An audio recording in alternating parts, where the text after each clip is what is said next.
Hi and welcome to Sounds Heavenly.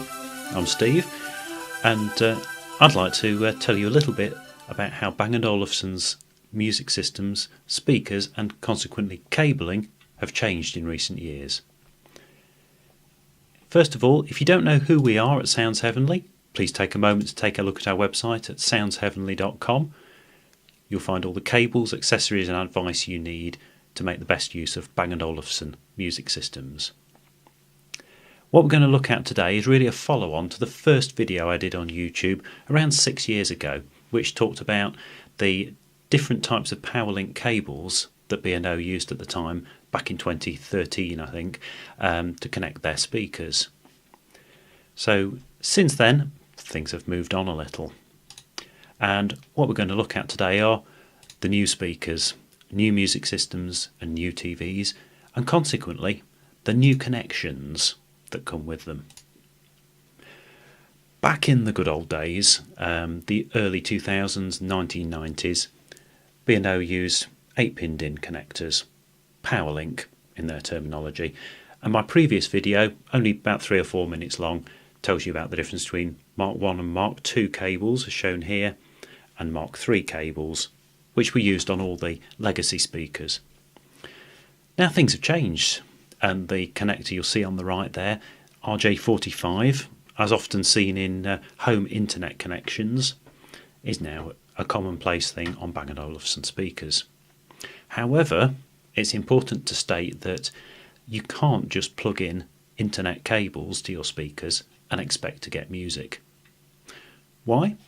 Because B&O have used shielded cables for their speakers. So you can see an example here. The shiny metal cover around the case of the RJ45 connector runs through to a special shielding wire that goes all the way through and basically protects the cable and the sensitive signals inside from electrical noise from surrounding equipment.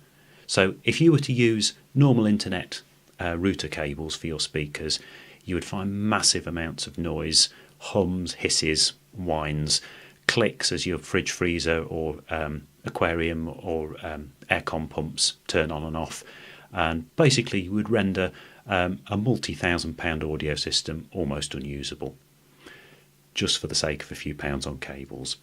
So what I'm going to tell you really is how to get things right at minimal cost, how to make the right decisions for cabling for your system to get the right quality.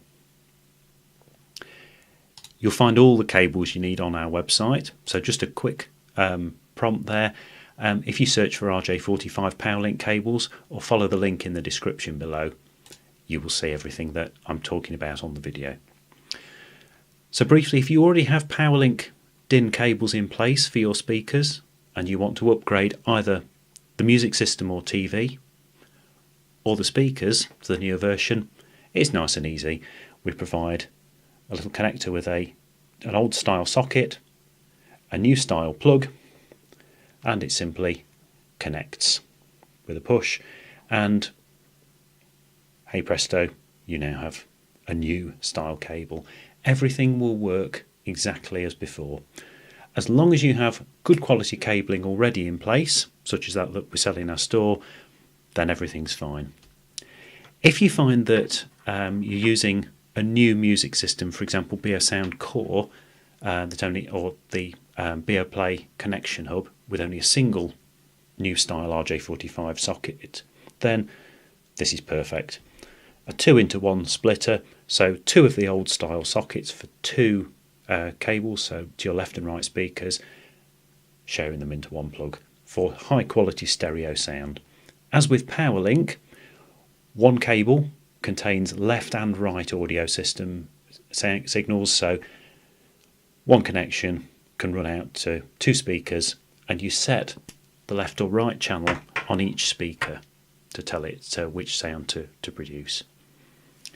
Now, if you're running a new connection, you don't already have Powerlink cables in place, there are a couple of solutions to avoid the need for adapters. First of all, if you're going old music system to new speakers or old speakers to new music system, then this will be the answer. Old style Powerlink plug at one side, new style RJ45 plug at the other side. So that will allow brand new speakers to be used with an early legacy music system like BSound 9000, or conversely a new TV like Beovision Eclipse with older speakers like Beolab Penta. All of our new cables are the fully wired version, so there's no need to worry about Mark 1, Mark 2 or Mark 3 cables as you would have done with the old style connections. And if you're running a complete new system, new TV, new music system and new speakers, then we have the specially shielded version with RJ45 for the speaker, RJ45 for the system, and that it will give you high quality stereo sound without interference problems, and it's nicely flexible. So as with all our cables, it's intended, without losing shielding quality, to be thin enough to hide around the room and flexible enough to actually put into place as required. So if you need any help to get your speakers or system working, please take a look at the link in the video comments or go to soundsheavenly.com. Ask us a question if you're unsure what you need, and we'll be more than happy to help. Any questions? We look forward to hearing from you. Thank you.